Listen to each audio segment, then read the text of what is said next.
This week, I'm chatting with Shivani Bafna, who's an Indian American influencer and the founder of Behind Every Dream, a newly launched podcast which you'll love because it's everyone's journey and really behind the scenes.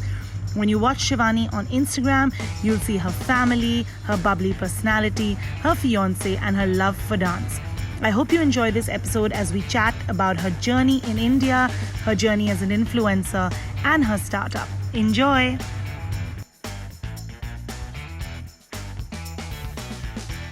Hi, guys, and welcome to yet another episode of The Shan Show. Really excited to have Shivani here, who is someone that I basically follow across IG and who has the bubbliest personality. And I think that she resonated so much with me that I said I have to interview her for you guys today. Thank you, Shivani, for being here. It's really great to have you. Thank you for such a nice introduction. I'm super excited to have this conversation with you. So Shivani is an influencer, of course, but as you all know, I don't love using that word because she has so much more behind her. She's also the founder of Behind Every Dream. I think you also influence the right way. Let's not say it in a very negative connotation. So Shivani, tell us a little bit about you. Shivani, the real you, because we do see a lot of that on Instagram, and you, the influencer. So I would say it's kind of the same. I've always strived to make sure that Shivani Bafna, the person, is as indicative of Shivani Bafna, the brand Shivani Bafna who you see on Instagram. And the best compliment I get is when people meet me in real life and they're like, you are exactly the way you are in real life as you portray yourself to be online. And I love the fact that it's very fluid. Who I am your basic girl door in the US. I grew up in the Midwest. I've lived in Indiana for 10 years, Ohio for 10 years, grew up super into Bollywood, always loved that, but I always thought I was gonna go into engineering and become a doctor. And one internship that I applied for and landed in Mumbai kind of just completely changed my trajectory. And I, after college, then moved to Mumbai when I was 22 years old in 2018 and worked in India as a Bollywood TV show host. Now, having no one that I knew who had done something similar, I didn't have any connections. I didn't really have like a mentor or someone who I was like, oh, I'm going to do what she did.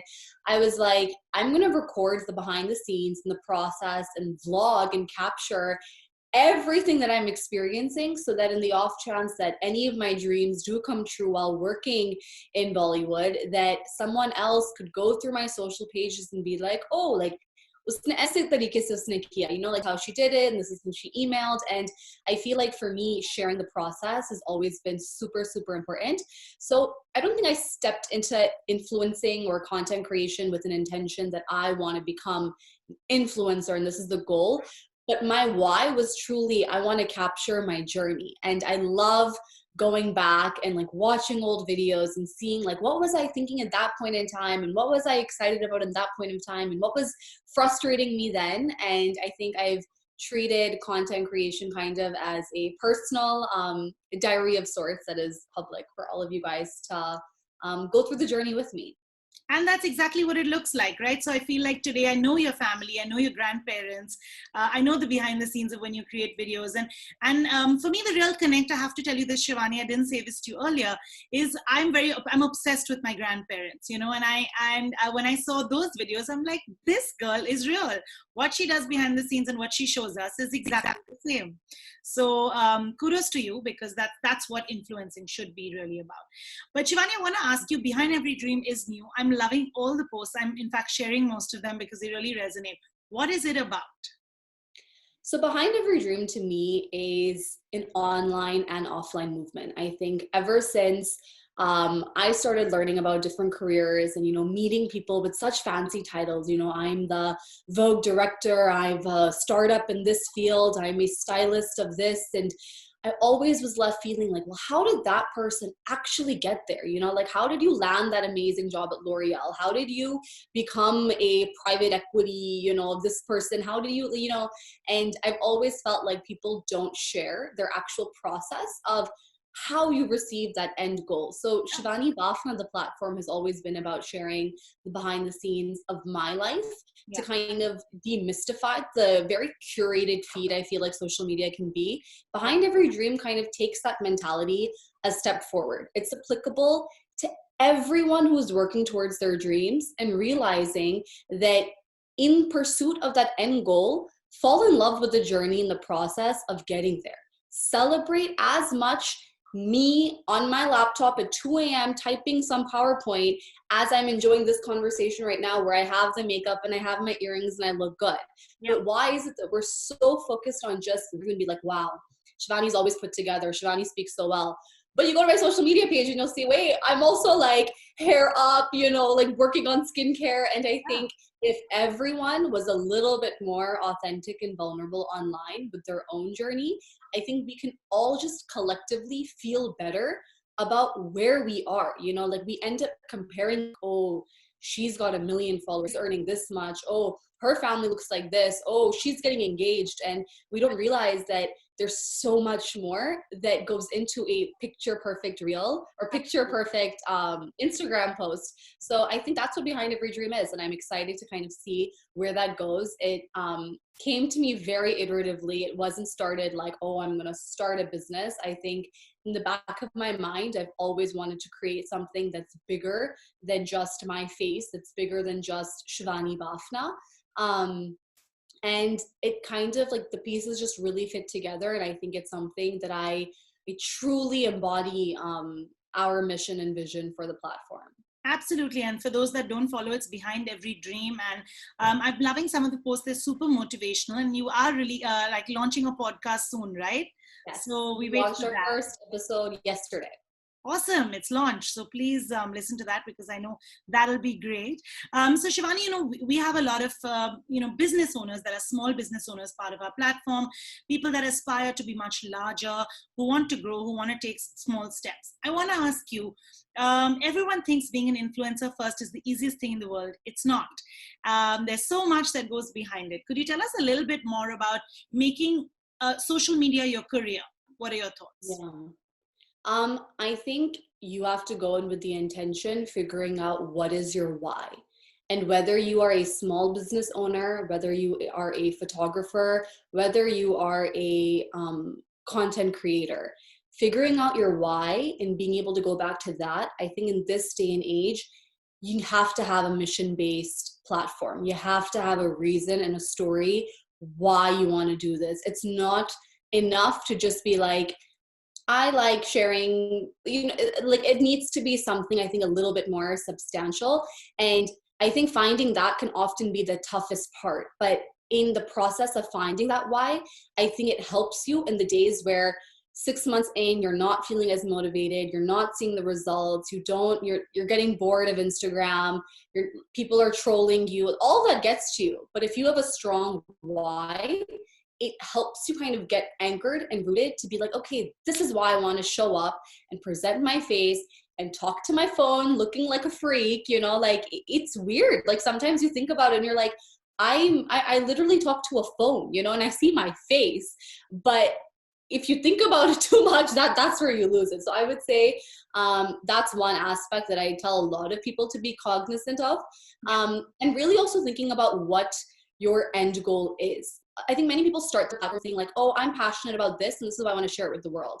But are people just commenting saying that this is nice or you motivated me? Is that enough? Or secretly, are you envisioning this to become into a career? Like, are you trying to earn money from this? Like, what is your real goal of wanting to start that platform? Be really, really honest with yourself and set goals from the get-go, because if you don't set goals, like no one else is setting them for you. So it has to come from within. I think it has to be very intentional. Yeah, and one thing, like you rightly mentioned, it's also not an overnight process. So just because you start posting every day and, like you say, talk to your phone, you just don't start selling space on your platform, right? So you don't start making money tomorrow. So that's something we all have to remember. And I probably went the complete opposite route in this. Like I made a conscious decision. I didn't start monetizing until I achieved 100,000 followers. And it was very, very like, you do that, like you're getting brand deals, like you should start. For me, wrongly, my why was, I want to build a community that supports me for like me, not me telling you, drink this water bottle, not me telling you this scrunchie is the best. That all can come later. But I first want to build a community that is attached to me, Shivani Bafna, and my narrative. So today, if I pivot from Mumbai to the US, or I pivot from Bollywood to entrepreneurship, people are supporting me for me. They're not supporting me for everything else. Absolutely spot on, Shivani. Very, very, very well said. So I want to ask you next. You started in Bombay. You started your internship, and like we see in a lot of your behind-the-scenes videos, it wasn't really. Let's say it was. It's very different working in India and very different where you are now. What's the experience been like from doing an internship here in India to being an entrepreneur today? How tough is it? Um, See, I think it's all perspective. I think the best way to describe it is a roller coaster adventure ride. I think no day, and I mean you're in India, no day in Bombay ever can go the same. You might think you're gonna start out in Bandra and you're ending up in Malad, and you think that you're getting paid on this day and it takes 3 months, and you think, I think if everyone, I'm sure most of the audience base here is based in India, but to anyone and any NRI listening to this, if you get an opportunity to work and live in India, not just like there for vacation, teen din shaadi ke liye aaye, like properly work there, it is the best experience, just from a street smarts perspective. I think I have been thrown every single excuse and reasoning in the playbook that now coming back to the US, everything seems so shut. Oh, but yeah, like it feels like you got a little crash course in dealing with craziness. That being said, why I wanted to move back to the US was just stability in the lifestyle of, you know, at 22, 23, like doing this on an everyday basis where I would go to sleep at 2 a.m. in Bombay and not know the next morning where I was supposed to even be, you know, at 10 a.m. I was like, I don't know how sustainable this is going to be. And maybe going back to the US and for the long term, for my own mental health and for just more like stability in general, that would be better. And I moved thinking like, oh yeah, like US is going to be cruising. And then come March, we're hit with COVID, and I'm like, I thought coming back to the US was going to be normal. Yeah. And then I think life keeps you on your toes. So, Absolutely. you know, no city is perfect. Every city has its pros and has its cons. But if you can fall in love again with that journey, like I loved every single moment that I was in Bombay. I plan on like making it happen where I can work in India like 2 to 3 months. I'm going to figure it out, but such a cool experience. Absolutely, absolutely. And I'm sure it taught you a lot, which you take back experiences and use every day. So amazing. I want to also ask you, a lot of people ask this question, people that are business owners, people that are starting out. What's the easiest way to manage your finances? You know, is there anything that you do that keeps this productive on a daily? Yeah. So I think it's, in my opinion, I mean, I'm from a Marathi family, so finance has always been first and foremost. Absolutely. From the moment I started my internship at Miss Melanie when I was 18, and I was like, okay, now I want to switch careers. The first question is, well, how the hell are you going to monetize this? You know, like social media pictures, and they say like, how are you actually going to make money, right? And I think figuring out that roadmap was the most important thing. And when it comes to managing daily finances, it's very much cash in, cash out. If you don't have money in the bank account, you should not be spending that money. And I think the concept of like saving is extremely, extremely important to us. I think in the world of content creation influencers, we're very blessed to get a lot of stuff gifted to us, a lot of like free perks, but to the average person, it might look like, oh my God, she's spending on this and this and this and this. Don't buy into that narrative. It is a like hedonic, you know, treadmill where you're going to consistently be like, oh, now I need this and I need this. Less is more. Invest in basics, but I think know your personal situation. Like I remember being in Mumbai when I was working there and being like, do I need a Soho House membership to like be a part of like this crowd? Like if I want to network, I don't have any friends, I don't have connections. And the reality was I was at a point, I didn't have the finances to afford a membership. So like that is the reality of the situation, you know, like be very comfortable in my opinion with where you are. And I think coming from the US and even with my parents' upbringing, it was very black and white. Like I was very, very privileged that my parents paid for my college and I didn't start my career with college loans. But from then on, it's like, if you want to come live at home, yeah, you can be here rent free, but we're not sponsoring anything. You know, you want to go here and you want to go to India and you want to live there, like you're going to live in your apartment, your style, paying rent. Like be honest about what is possible, if that makes sense, and don't try to pretend to live a lifestyle that you cannot afford. Absolutely. Okay, so I'm going to talk about everyone's favorite topic. Not really favorite. I mean, we've seen it in the last few days, but let's talk about trolls. What's your take on what people put out there? Do you think does it sometimes stop you from putting some stuff out on social media?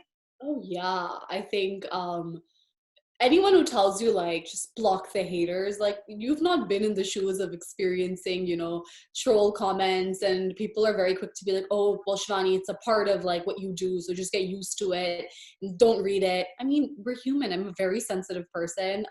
You read stuff about you, and you read stuff about your family, you want it, you become defensive. You want to defend the people you love. You feel like you've been wrongly labeled. And at the same time, I don't even blame people, like you're not gonna, as much as I might try to be fully authentic, you might not fully understand my intention. You might not fully understand the sarcasm or the joke or like why I'm sharing something. And at a certain point you realize like you have to stop defending and justifying every little thing. And I'm very blessed. I think 99% I get that we focus on those 1-2%, like, why did he say it like this? Like, why would he do that?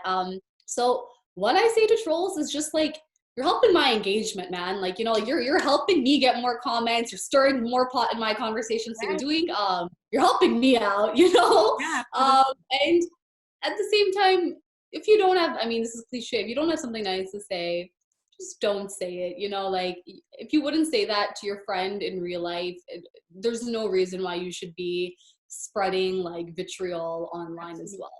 absolutely. Okay, moving on to a topic which is my favorite, and I know that you believe in this too, which is manifestation. So tell us a little bit about how you use manifestation or the law of attraction in your everyday life, because I know it's something you do believe in, right? It's something I have a strong belief in. There's often this perception around manifestation, like, oh, it's so fluffy. Like, what does it actually mean? It is at its core who you are, what you believe on the inside, what you believe you are worth, what you believe you're going to achieve. It reflects in your life. And I have become so perceptive to the people who I feel like are consistently negative and are consistently like, this is going wrong, that's going wrong. You end up seeing that that's just the lens through which they are seeing their situation. And it really comes down to perspective. I think on a daily basis, something that I do is writing out what I want my goals to be, who I think I am, and like having a very laser focus on what you want to achieve. I mean, it's so true that we place our own limiting beliefs on ourselves. Like if you think the most you're going to achieve is this cap, you're going to get reach there, like, I think it's, I don't know how else to describe it. I think it's a huge part of my life. Every week I like reset. I think about things. I think about the way I've, approached a situation. I wake up with that intention. I think it's in all aspects of life, and I would highly recommend. It doesn't have to be at an extreme. Like I think it's all on a spectrum. Manifestation, Yeah. I think to some people is like, oh my God, I need to be journaling and meditating and sounds and yase oil. Like it doesn't have to be that. Like you can. It's baby steps, and how I practice it might be very different than how you practice it, and there is no right or wrong way. Take small things. Something that I do is every single evening I text myself 3 things that I'm grateful for that day, and that might not even be manifestation, that might just be gratitude, but it's just centering the conversation around what is in your life and hopefully attracting. Absolutely. Okay, so Shivani, now since we spoke about manifestation, we're talking about journaling and of course things that you do. The last thing I want to ask you before I let you go is what's next for Shivani? I feel like you're doing so much. You spend so much of your time creating great content. You have launched Behind Every Dream with the podcast now. What's next? I feel like you always have something up your sleeve. What is next? I mean, a lot is happening. But 2021 is going to be a great year.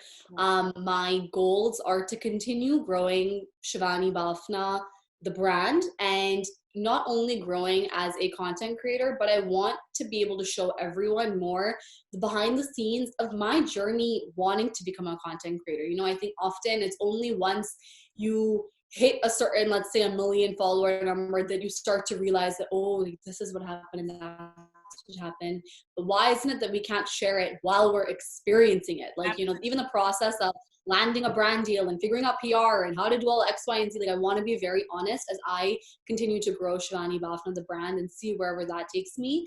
And of course, it's going to be growing my baby behind every dream, and building out that platform community, and really trying to transform the way we show up online and offline. I think it is it's a huge feat. I think we're conditioned to share only certain aspects on social media. We're conditioned to not show when we are vulnerable, when we're fallible, when we're not feeling great, when we are confused, and we're supposed to just always show up as these perfect individuals online that have locked the job and locked the career and locked the personal life. And just, it's a huge, I think, feat, but I think via baby steps, via our community, I hope to kind of build a like-minded group of people across socioeconomic statuses, across cultures, across countries, to build a movement. And that does not happen overnight. So that is what's next. And who knows what else is going to be sprinkled into the mix. You can never think this year is 2020 has taught us. You can never be too sure, too planned, too prepared. So taking it day by day and enjoying every moment of that day. I think for me, that's important. You know, I think I'll say that as a parting note for everyone. I think if your goal is to run a marathon, and at the end of the day, you're going to share, you know, I accomplished a marathon. I'm not going to be cheering for you because you accomplished that marathon. I'm going to be cheering for you because every single day that you worked your ass off to run that marathon, that's the thing that needs to be celebrated. Like, you transformed your lifestyle. So at the end of the day, it's not about that end goal of what's next for Shivani. For me, it's about every single day, that process and that journey. That journey and the consistency, right? Like, that's consistency is key. So amazing, Shivani. I'm going to ask you one last thing, because we are a networking platform, and you did mention it in the interview, but how important is networking for you? Do you know, I started networking now because I realized that people have a very negative thought towards networking. Has it been very instrumental in your journey? Huge. I think in the industries that I've worked in, and I think networking, especially for younger people, there's this perception that like networking has to happen via your parents' circles, that it has to be your parents' friend that gets you the first internship. And I living, breathing your network as soon as 17, 18. Like, what is stopping you from sending 20 cold emails every single day and grabbing coffee with someone in an industry that has no relevance to you? Like, why would you turn that offer down? There is so much to learn from people. It does not need to be that, oh, I only want to connect with Shivani because she's exactly what I want to do. No, connect with the software engineer. Like, there's something to learn from his journey too, because I guarantee you there are parallels in everyone's stories, whether you are Shah Rukh Khan, whether you are a politician, whether you are an influencer. Like, everyone has certain thematic themes, and networking, in my opinion, doesn't need to be I scratch your back, you scratch my back. Network with the intention that you just want to learn from someone. I was given once the advice that when you do your internship anywhere, act like a sponge. Like, just because you've been told that you are just a blogger doesn't mean that you can't learn about the sales and the finance and the marketing and the PR and the back end thing of, you know, like, use this opportunity to learn as much, like, nichoro that person, so that that finance guy is going to start telling you about PR, you know, like, I think that is the beauty of networking. Don't fall into the trap that you need to be a part of certain clubs and certain things to be able to network. I mean, Instagram, emailing, cold, like, there's so many avenues that do not require you to have a single, like, hey Sean, can you make a phone call to this person and let them know, introduce me? And once you build a genuine relationship with someone, then okay, be like, okay, hey Sean, do you mind introducing me to? But I think have the intention, and that's what people whiff through. Today, if someone just messages me like, hey Shivani, can I have 30 minutes with you? I'm gonna be like, I don't know you. Like, Yeah. why am I gonna give you 30 minutes of my time? And like, what, you know, it has to Yeah. feel intentional. But take someone messages me like, you know, this is our cause, this is what we care about, and this is our mission, and I've been following you, and you give a very personal anecdote of why that conversation is important to you. I guarantee, in my own experience, people want to help, people want to mentor, people want to share their advice with others. It's all about positioning, in my opinion. Absolutely. Thank you so much, Shivani. You really, it's been a great conversation. I think you've been real, spoken your heart. So thank you for this. Good luck with Behind Every Dream and everything that you do. We can't wait to share your interview with everyone in our community. Thank you. This was so much fun. I feel like we were just chatting like friends. So I hope people find value in this conversation. Thank you, Shivani. See you soon. Bye.